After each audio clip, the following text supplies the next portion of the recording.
Hi. The energy stored in an object because of its state, because of its specific state or a position is called as potential energy. हे आपण समजून घेतलेलं आहे. Now, in our today's lecture, we will cover expression for the potential energy किंवा आपल्या भाषेत potential energy चा formula. So, the expression for the potential energy.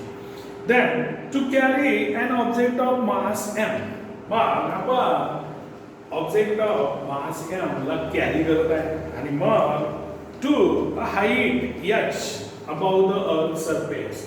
मग अर्थच्या सरफेस पासून त्या ऑब्जेक्टला आपण कॅरी केलं ज्याचं मास m होतं आणि हाईट होती h. त्या हाईट पर्यंत आपण त्याला कॅरी केलेलं आहे. Okay. A force equal to mg has to be used against the direction of the gravitational force. आणि मग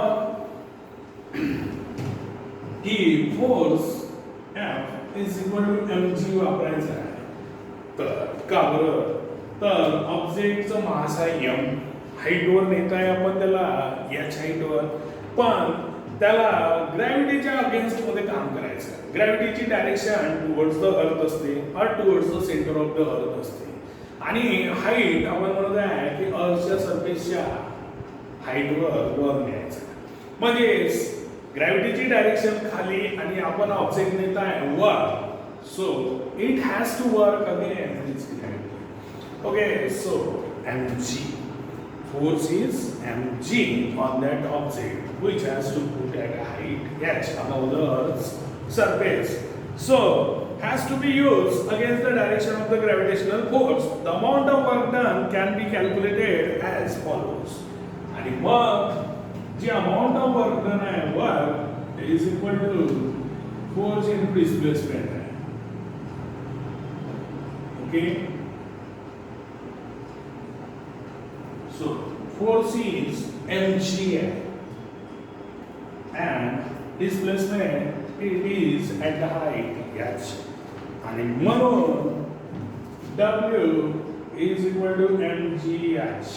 W is equal to mgh आलेला आहे. ओके. तर फोर्स ऍक्ट होत आहे त्या ऑब्जेक्टवर, पण त्याला ग्रॅव्हिटीच्या अगेन्स्ट मध्ये काम करायचं आहे, म्हणून force F is equal to mg असेल. ओके. आणि मग वर्कचा फॉर्म्युला आहे force into displacement. W is equal to force जागेवर mg, displacement is at height h. So W is equal to mgh. And therefore the amount of potential energy is stored in the object because of its displacement.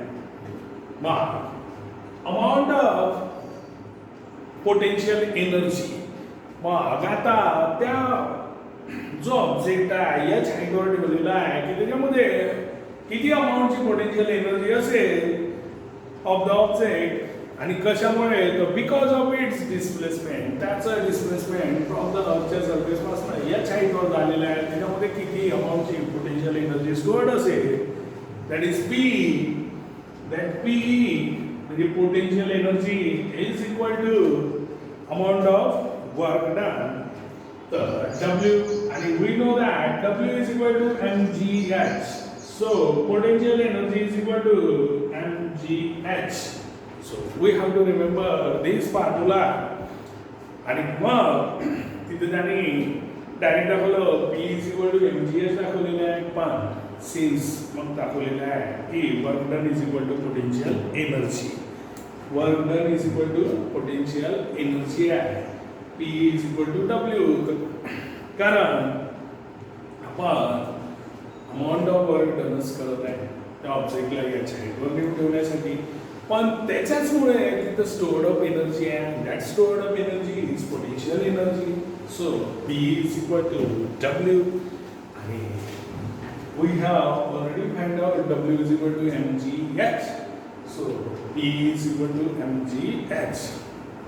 And therefore displacement to height h causes energy equal to the mgh to be stored in the object. आणि मग जे काही displacement height h वर झालेलं आहे आणि मग displacement to height h causes energy and that equal to the mgh and to be stored in that object. तेच डिस्प्लेसमेंट होईल जेवढी त्याच्यामध्ये एनर्जी स्टोअर्ड अप असेल ते दोन्ही इक्वल असेल आणि म्हणून potential energy is equal to mgh. So this is the expression for potential energy.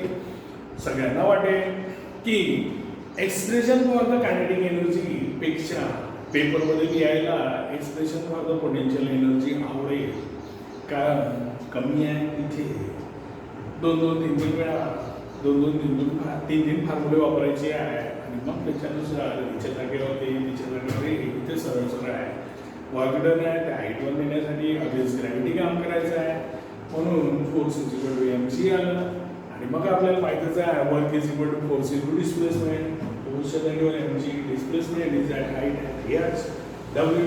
So w is equal to mgh आलं. पण त्या ऑब्जेक्टला h हाईटवर डिस्प्लेस केलेलं आहे आपण आणि मग तिथं वर्क डन झालेलं आहे आणि त्याच्याचमुळे तिथं स्टोर्ड अप एनर्जी आहे. So work done is equal to potential energy आणि म्हणून डब्ल्यूच्या जागेवर तिथं पी ठेवला. So potential energy is equal to mgh. अशा प्रकारचं एक्सप्रेशन आलेलं आहे. So this is the expression for the potential energy. So next time we will see example and one. Example म्हणजे न्यूमरिकल आलं आणि मग खाली त्याचं एक आणखी उदाहरण दिलेलं आहे पोटेन्शियल एनर्जीचं, तर ते आपण बघू.